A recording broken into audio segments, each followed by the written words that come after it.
Hi guys, പുതിയ വെള്ളയ്ക്ക് എല്ലാവർക്കും സ്വാഗതം. അപ്പോൾ ഇന്നത്തെ വീഡിയോ എന്ന് വെച്ചാൽ കമ്പ്യൂട്ടറിന് സംബന്ധമായ ഒരു വീഡിയോ ആണ്. നിങ്ങളുടെ വീട്ടിൽ പഴയ കമ്പ്യൂട്ടർ പൊടിയിട്ട് എടുത്തിട്ടുണ്ടെങ്കിൽ അതിൽ ബുദ്ധിമുട്ടൊരു കാര്യമായിരിക്കും ഈ പാസ്വേഡ് മറന്നുപോയ കാര്യം.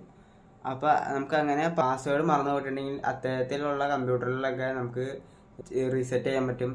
അപ്പോൾ നമുക്ക് വഴി കിട്ടി ഏതൊരു കമ്പ്യൂട്ടർ ആയാലും നമുക്ക് അതുപോലെ റീസെറ്റ് ചെയ്യാം. പാസ്വേഡൊക്കെ നമുക്ക് റീസെറ്റ് ചെയ്യാൻ പറ്റും. അപ്പോൾ നമുക്ക് അത്തരത്തിൽ ഒരു വീഡിയോ ആണത്. അപ്പോൾ വീഡിയോ ഫുള്ളായിട്ട് എല്ലാവരും കാണാം. പാസ്വേഡ് റീസെറ്റ് ചെയ്യുന്ന ഒരു വീഡിയോ ആണത്.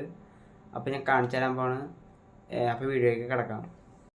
ഒന്നല്ലെങ്കിൽ നിങ്ങൾ ഈ ആപ്ലിക്കേഷൻ ഡൗൺലോഡ് ചെയ്യുക,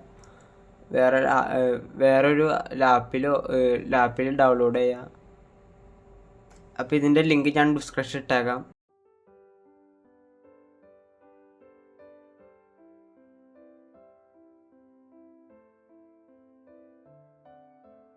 ഗൈസ്, അപ്പോൾ ഞാൻ ഇന്നത്തെ ചെയ്യണത് വിൻഡോസ് 10 ആണ്.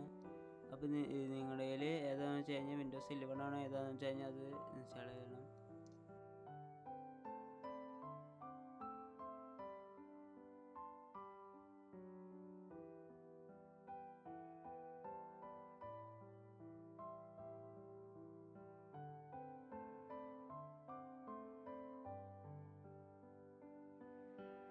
അപ്പോൾ എൻ്റെ ബയോസിൻ്റെ ഇത് വന്നെങ്കിൽ F2 ആണ്. അപ്പോൾ നിങ്ങളുടെ ഏതാണെന്ന് വെച്ച് കഴിഞ്ഞാൽ ഒന്ന് ഡിലീറ്റ് ബട്ടൺ ആയിരിക്കും.